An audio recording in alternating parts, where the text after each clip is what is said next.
அப்பா நாங்கள் ஒரு நேரமும் நடக்க கர்த்தர் எங்களுக்கு கிருபை பாராட்டும்படியாய் நாங்கள் ஜெபிக்கிறோம். இப்பா இந்த 4 காரியங்களும் எங்களுடைய வாழ்க்கையில நிற்க கர்த்தராகிய தேவன் எங்களுக்கு உதவி செய்யும்படியாய் நாங்கள் ஜெபிக்கிறோம் தகப்பனே. அப்பா தகப்பனே, இந்த ஆராதனையை ஆசீர்வாதமாய் தகப்பனே முடிக்கத்தக்கதாய் கர்த்தர் கிருபை பாராட்டினீர். அப்பா மனதார நாங்கள் நன்றி செலுத்துகிறோம் தகப்பனே. இந்த நாளில் வந்திருக்கிற ஒருவருக்காகவும் அப்பா இயேசப்பா உம்முடைய கரத்துல நாங்கள் ஒப்பு கொடுக்கிறோம் தகப்பனே.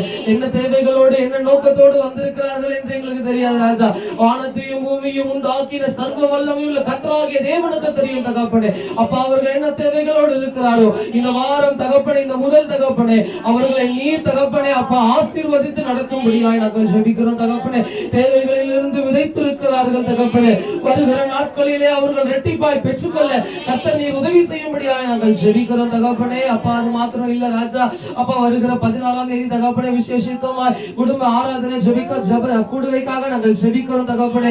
சபையில் இருக்கிற ஒரு குடும்பமும் தகப்பனே, விசுவாச குடும்பமும் தகப்பனே, குடும்பமாய் தகப்பனே அதில் கலந்து கொள்ள கர்த்தர் கிருபை பாராட்டுங்க. அதனுடைய தேவைகளை கர்த்தர் சந்தித்தருளுங்க ராஜா. அப்பா மனமூர்ந்து எல்லாரும் ஆர்வமோடு அதில் வந்து கலந்து கொள்ள உம்முடைய நாமத்தை